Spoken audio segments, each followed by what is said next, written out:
Puji Tuhan, bersyukur kita pagi hari ini buat kasih karunia Tuhan dalam hidup kita.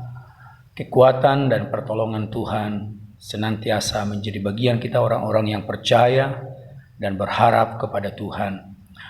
Saat ini saya akan memberikan renungan firman Allah bagi kita untuk menjadi berkat, kekuatan, dan membawa kita kepada jawaban dan pertolongan Tuhan. Di dalam Injil Markus pasal yang kelima, Injil Markus pasal yang kelima, ayat yang ke-25 sampai ayat yang ke-26 dan ayat yang ke-34. Injil Markus pasal yang kelima, ayat yang ke-25 sampai 29 dan ayat yang ke-34. Demikian firman Allah. Adalah di situ seorang perempuan yang sudah 12 tahun lamanya menderita pendarahan. Ia telah berulang-ulang diobati oleh berbagai tabib, sehingga ia telah dihabiskannya semua yang ada padanya. Namun sama sekali tidak ada faedahnya, malah sebaliknya keadaannya makin memburuk. Dia sudah mendengar berita-berita tentang Yesus. Maka di tengah-tengah orang banyak itu ia mendekati Yesus dari belakang dan menjama jubahnya. Sebab katanya, asal kujama saja jubahnya, aku akan sembuh. Seketika itu juga berhentilah pendarahannya dan ia merasa bahwa badannya sudah sembuh dari penyakitnya. Ayat yang ke-34, maka katanya kepada perempuan itu, "Hai anakku, imanmu telah menyelamatkan engkau. Pergilah dengan selamat dan sembuhlah dari penyakitmu." Puji Tuhan, saat ini saya berikan tema firman Tuhan, iman yang menyelamatkan dan menyembuhkan.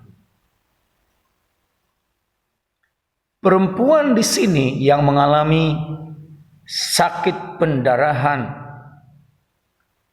12 tahun lamanya, dan dia sudah berusaha berbuat dengan berulang-ulang diobati, dan dikatakan firman Allah sudah menghabiskan semua yang ada padanya. Tetapi perempuan itu bukan semakin baik, tetapi keadaannya semakin memburuk. Artinya usaha yang dilakukannya tidak ada faedahnya.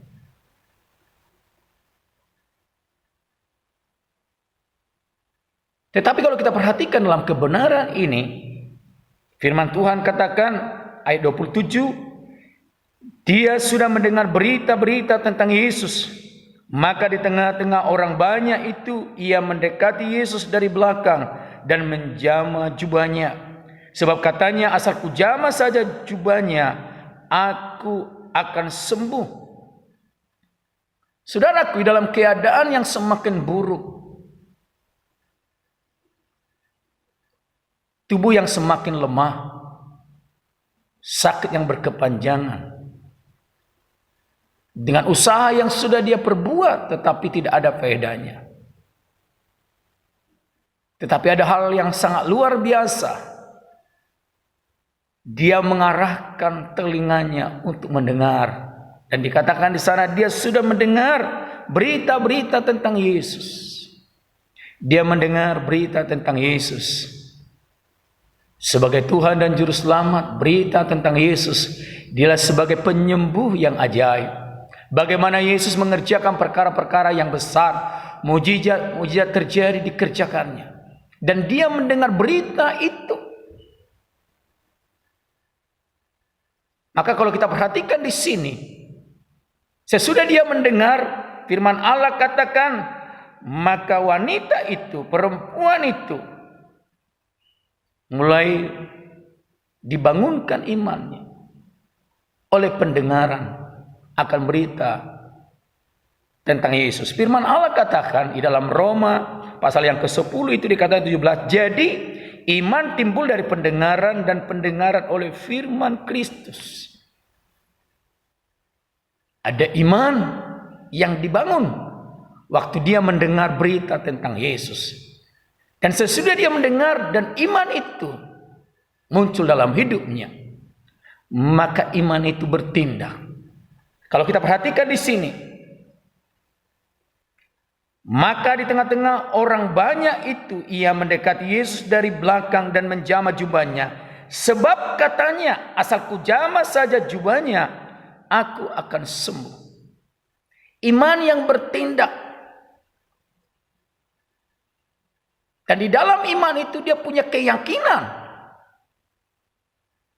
Tak kala dia menghampiri Yesus, menyentuh jubah Yesus, maka dia mengalami kesembuhan.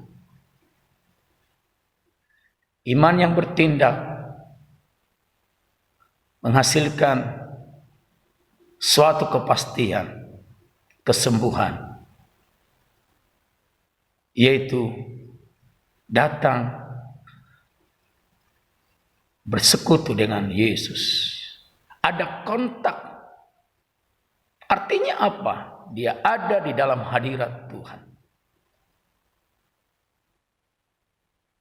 Dan apa yang terjadi, firman Allah katakan, seketika itu juga berhentilah pendarahannya dan ia merasa bahwa badannya sudah sembuh dari penyakitnya.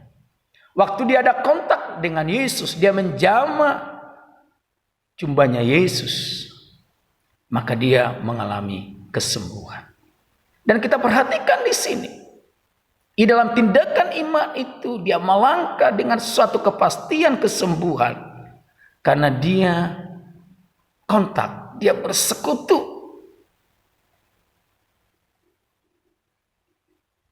dengan Yesus. Maka kalau kita perhatikan jelas di sini, ayat 30, pada ketika itu juga Yesus mengetahui bahwa ada tenaga yang keluar dari dirinya. Lalu ia berpaling di tengah orang banyak dan bertanya, siapa yang menjamah jubahku? Jadi benar bahwa wanita itu dengan keadaan yang sangat lemah. Sementara orang banyak mengelilingi Yesus, tapi dia berusaha dan berjuang dengan imannya. Dengan suatu keyakinan kalau dia kontak dengan Yesus, dia menyentuh jubahnya Yesus, dia punya keyakinan dan kepastian dia sembuh. Dia mengabaikan semua halangan, dia mengabaikan semua rintangan yang ada di sekitarnya, sekalipun kondisi yang begitu lemah.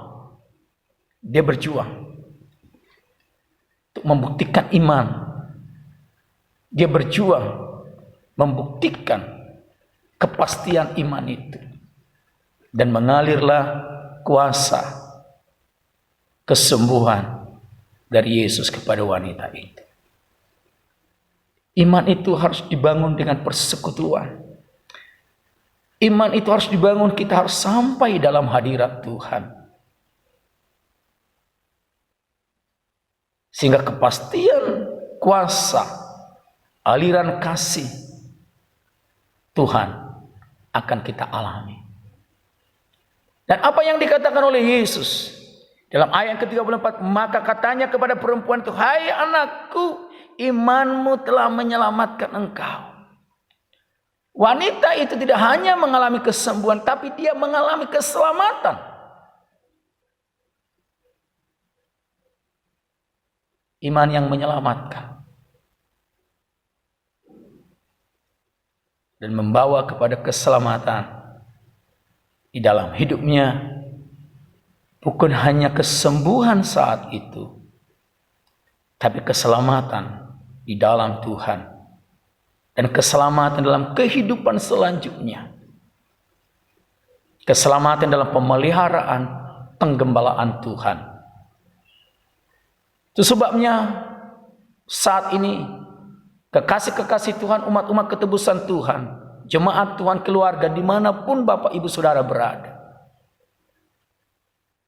biarlah apa yang kita dengarkan melalui firman Allah membawa iman kita untuk bangkit, sehingga kita punya kepastian tak kalah kita selalu ada menghampiri Tuhan, bersekutu dengan Tuhan dengan iman dan suatu kepastian dalam hidup kita. Kalau kita ada di dalam hadirat Tuhan, kita bersekutu dengan Tuhan, maka kuasa Tuhan akan mengalir, kasih Tuhan akan mengalir, kuasa mujizat, kuasa kesembuhan, pertolongan Tuhan akan menjadi bagian kita.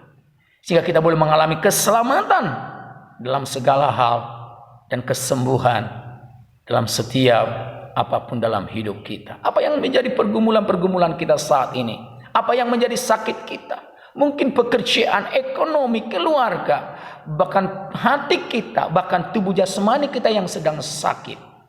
Percayalah, kalau engkau menghampiri Tuhan dengan iman dan suatu kepastian dalam tindakan iman kita, itu kita mendapat pertolongan Tuhan. Tak kala kita menyatu dengan Tuhan, menyentuh Tuhan, hadirat Tuhan hadir di dalam hidup kita, maka kuasa pemulihan, kuasa mujizat, kuasa kesembuhan, pertolongan Tuhan menjadi bagian kita. Tuhan kiranya menolong dan memberkati kita. Mari kita berdoa. Bapa dalam sorga, kami bersyukur pada saat ini kami sudah menerima firman Allah. Dan firman itu membawa iman kami. Dan iman kami akan bertindak untuk menghampiri Tuhan dan ada dalam hadirat Tuhan. Dan tak kala kami menikmati hadirat Tuhan, maka kuasa Allah akan mengalir sesuai dengan iman kami. Apa yang menjadi doa dan pergumulan kami, maka kami akan mengalami jawaban, menerima jawaban dan kepastian daripada Tuhan. Terima kasih Bapa di sorga. Hamba berdoa bagi anak-anak Tuhan yang sudah menerima firman Allah. Dimanapun mereka berada, tumpahkanlah tangan-Mu yang penuh kuasa, yang penuh kemurahan, yang penuh berkat Allah yang ajaib di dalam nama Yesus. Kiranya berkat sukacita, berkat damai sejahtera, berkat perlindungan, keselamatan, kekuatan, kesembuhan, berkat-berkat Allah yang ajaib mengalir dalam kehidupan mereka. Dalam nama Tuhan Yesus Kristus, hamba berdoa secara khusus Tuhan untuk Ibu Normandia Borusianipar yang saat ini ada di Penang di rumah sakit, yang sedang diopnam di sana Tuhan, karena mengalami penyempitan pembuluh darah dan kemarin sudah dioperasi. Hamba berdoa tumpahkan tangan yang penuh kuasa buat ibu ini. Di dalam nama Yesus Tuhan, mengalirlah kuasa kesembuhan, memulihkan kesehatan Ibu Normandia Borusianipar dalam nama Yesus Tuhan. Mujizat terjadi, pemulihan terjadi, kesembuhan, kesehatan yang sempurna, keselamatan daripada Tuhan menjadi bagian Ibu Normandia di dalam nama Tuhan Yesus Kristus. Terima kasih Bapa di sorga. Bagimu segala puji, hormat, kuasa dan kemuliaan kami kembalikan. Dalam berkat nama Juru Selamat kami, Tuhan Yesus Kristus, kami berdoa dan mengucap syukur. Haleluya. Amin. Puji Tuhan. Tuhan kiranya menolong kita. Tuhan Yesus memberkati kita. Immanuel. Tetap semangat.